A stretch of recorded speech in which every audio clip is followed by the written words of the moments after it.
6 dias depois, Jesus tomou consigo Pedro, Tiago e João e levou-os, só a eles, a um monte elevado, e transfigurou-se diante deles. As suas vestes tornaram-se resplandecentes, de tal brancura que lavadeira alguma da terra as poderia branquear assim. Apareceu-lhes Elias, juntamente com Moisés, e ambos falavam com ele. Tomando a palavra, Pedro disse a Jesus: Mestre, é belo estarmos aqui. Façamos 3 tendas, uma para ti, uma para Moisés e uma para Elias. Não sabia que dizer, pois estavam assombrados. Formou-se então uma nuvem que os cobriu com a sua sombra, e da nuvem fez-se ouvir uma voz: Este é o meu filho muito amado, escutai-o. De repente, olhando em redor, já não viram ninguém, a não ser só Jesus com eles. Ao descerem do monte, ordenou-lhes que a ninguém contassem o que tinham visto, senão depois de o Filho do Homem ter ressuscitado dos mortos. Eles guardaram a recomendação, discutindo uns com os outros o que seria ressuscitar de entre os mortos. Uma outra dimensão importante de uma verdadeira espiritualidade de Quaresma é a nossa capacidade de entender a fé como um espaço de beleza. Eu sei que já se foi falando disto, enfim, desde os níveis mais altos de Santo Padre até outras instâncias, não é? Todos nós já estamos muito acordados para esta dimensão da beleza, através da arte, através da música, enfim, nos mais diversos ângulos esta beleza pode ser vista. E eu gostaria de propor, não é, esta reflexão sobre a fé como um espaço de beleza através do texto da Transfiguração. De facto, é uma expressão que o autor bíblico coloca na boca de Pedro, esta: Mestre, é belo estarmos aqui. É uma expressão que está mesmo ao centro da narrativa. Enfim, algumas traduções põem é bom, não é? Não quero entrar muito nestas questões de tradução. Também há um outro texto em que há esta possibilidade de usar o belo ou o bom, também com o texto do Bom Pastor, não é? O belo pastor, ou o pastor belo, ou o bom pastor, pastor bom. Mas o que é certo é que é de beleza que se fala aqui, não é? De bondade no sentido de um agir, não é? De uma beleza que se fala. E de facto o texto da Transfiguração começa por falar que Jesus tomou consigo, não é? 3 discípulos, Pedro, Tiago e João, não é? E levou-os para um monte elevado, não é? Um monte alto, e ali transfigurou-se, não é?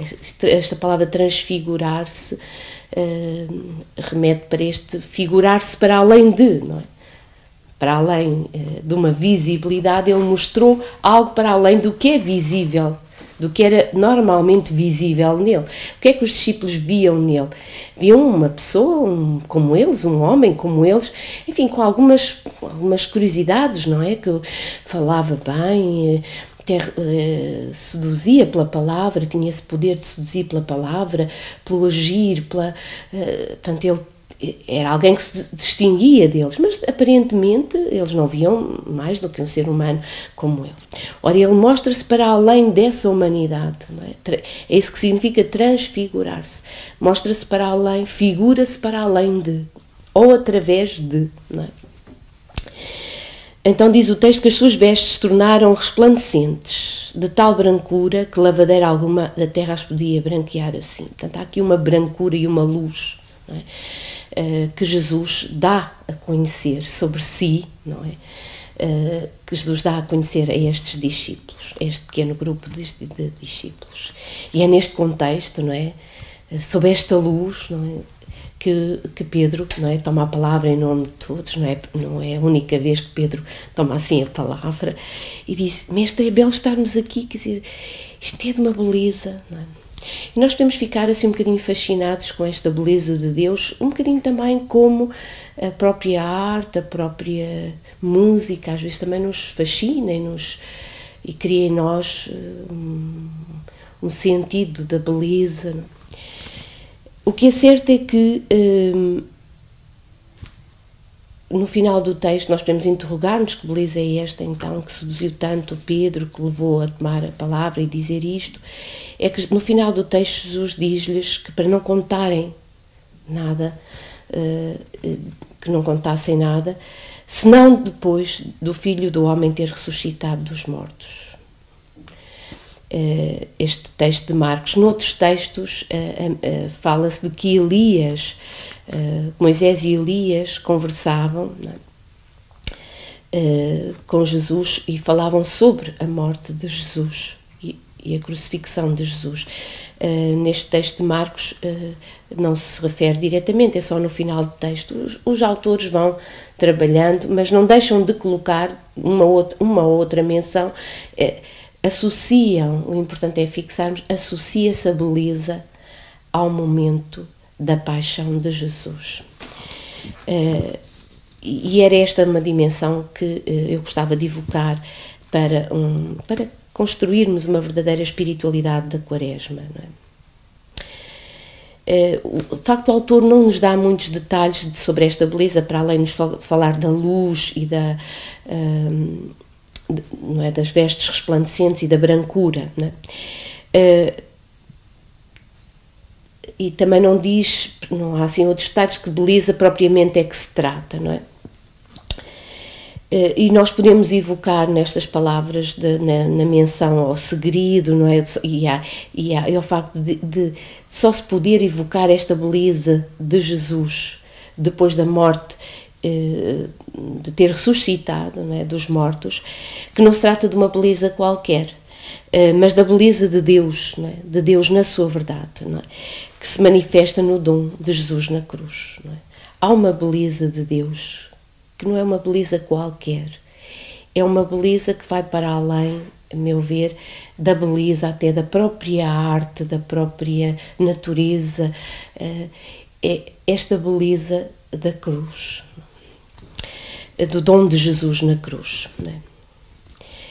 Nós podemos ver que sobre a cruz, não é? Sobre a cruz, a dor e a morte, não é? Entram em Deus, na pessoa de Jesus Cristo, por amor dos sem Deus. É uma expressão que recolhi de um autor que me fez pensar e refletir muito. Na cruz, a dor e a morte entram em Deus por amor dos sem Deus.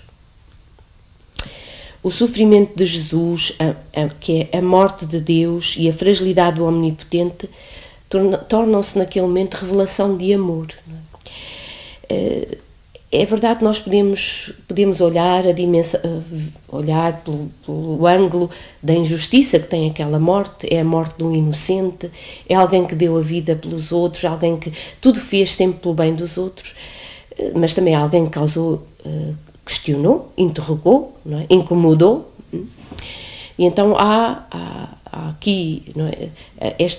Nós podemos olhar todo o processo da morte de Jesus e da cruz de Jesus sobre diferentes perspectivas, não é?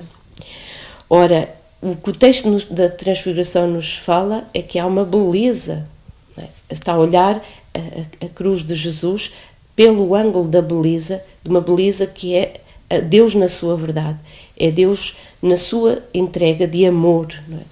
Até ao fim. Um amor insondável, indescritível, que é simultaneamente humilde, não é? Deus fica desarmado, não é? Deixa-se morrer numa cruz, e ao mesmo tempo atraente, não é? Isto é que fascinou os discípulos e nos fascina. E é este amor que expressa a verdadeira beleza que nos salva. O amor que ao mesmo tempo não se impõe, não é voluntarismo, não é? Não há nada de voluntário na morte de Jesus. Não é? Há entrega, há um assumir a vida até ao fim, em coerência até ao fim, e isso é que fascinou os discípulos. E nesse assumir da vida até ao fim, Deus está ali na pessoa de Jesus Cristo, frágil, mas isso cria, não é? Um Deus frágil que é de um fascínio imenso para os discípulos, que sempre pensaram num Deus omnipotente, sempre conviveram com o Deus dos trovões, das grandes teofanias, não é? Então, quando eles nos descrevem as narrativas da paixão, que são aquelas que agora são memória para nós, já são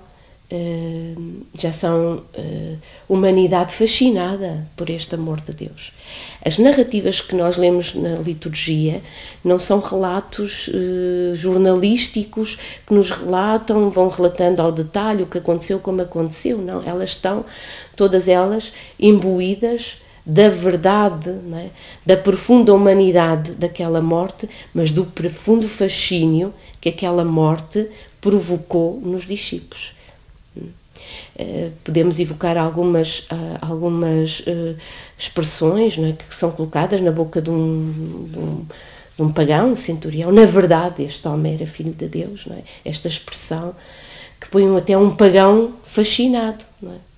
Na verdade, ele era filho de Deus, não é? Este fascínio que provoca aquele momento. Ora, é isto que é a beleza de Deus, não é? Esta capacidade que, na sua profunda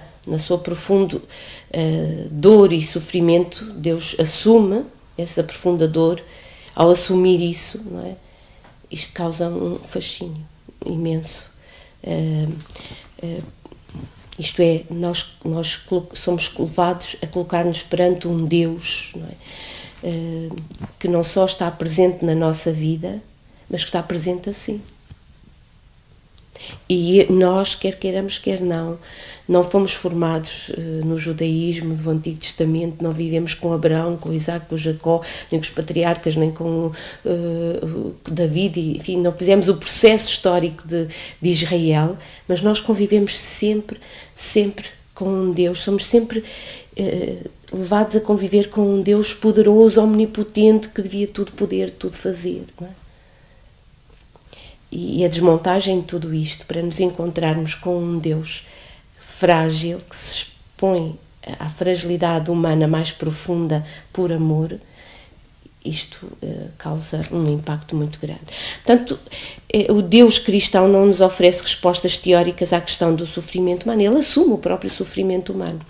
Sofre e não deixa que se perca nenhuma das nossas lágrimas, porque as fez suas, não é? Ele próprio também grita de dor e chora de dor, não é?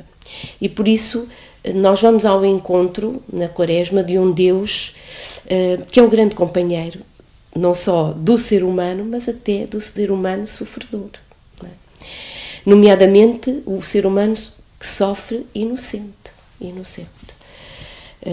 Que é a realidade que mais nos custa, é o sofrimento inocente, que mais nos custa a aceitar, a compreender.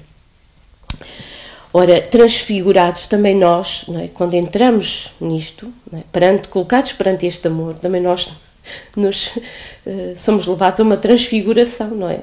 Isto é, figurarmos-nos também numa existência diferente, não é?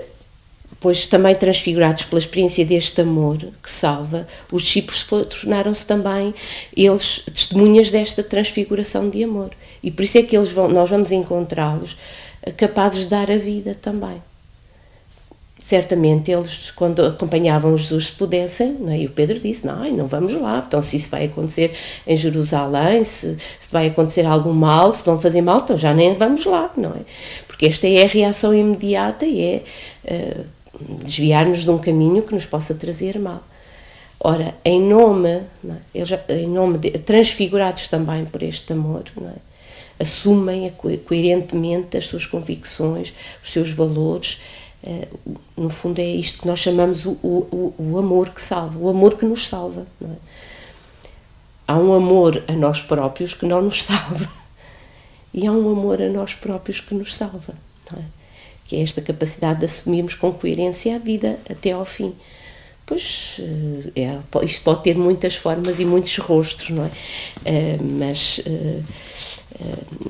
a coerência da existência cristã, da seriedade da vida cristã, da honestidade, da alegria cristã, da integridade dos valores cristãos, são uma cruz para um cristão, não é? Muitas vezes, não é? Levam-no a ter que assumir um dia a dia, não é?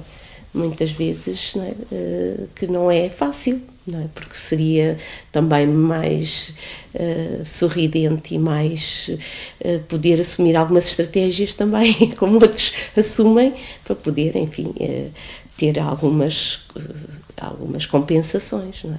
Ora, a existência cristã, nas suas opções até mais radicais, há uma vida simples, não é? Implica uma integridade de vida, aquilo que eu chamo de integridade de vida, que é uma autêntica transfiguração. Isto é, nós figuramos-nos para além de uma realidade. A minha realidade humana é, pois, viver o melhor possível e tentar viver o melhor possível, mas eu acredito numa existência maior, não é? Não é viver como os outros de qualquer maneira, mas viver como cristão. Então, como cristão, isso implica um figurar-me para além de, isto é, perceber que vou a caminho de um Deus, que foi isto, né? Que se transfigurou por amor. Então, é esta beleza que arrebata aos discípulos, que os modo dar a vida gratuitamente, tal como eles também tinham recebido o dom de Jesus Cristo gratuitamente. Então, eu penso que a Quaresma é este acordarmos para a realidade de pertença a uma igreja. Né? Nós pertencemos a uma igreja de Jesus Cristo, que é uma igreja de testemunhas transfiguradas por este amor de Cristo. Isso não devia ser. Não é? Todos nós que fazemos a igreja de Cristo devíamos ser estas testemunhas de Cristo transfiguradas também na sua transfiguração, do seu amor, não é? Transfiguradas por este amor que se deu até ao fim. Porque é esta igreja que gerou e que gera a fé ao longo dos tempos. É a igreja transfigurada no amor de Cristo, por o amor de Cristo. É uma igreja assim que continuamente torna belo o nosso coração com a luz da palavra, o perdão de Deus e o pão da vida. E é isto que eu penso que nos faz viver uma verdadeira espiritualidade da Quaresma, transfigurados pelo amor de Cristo. Não é? Então, a nossa esmola, o nosso jejum, a nossa oração, não é? Adquire um outro sentido, não é? É feito com um outro sentido e vai para além de, figura-se para além de, não é só um gesto, é um gesto com sentido, é um gesto que recebe uma luz desta beleza que é o próprio Cristo e o amor que Ele deu por nós, que nos deu e que Ele nos faz ver na cruz.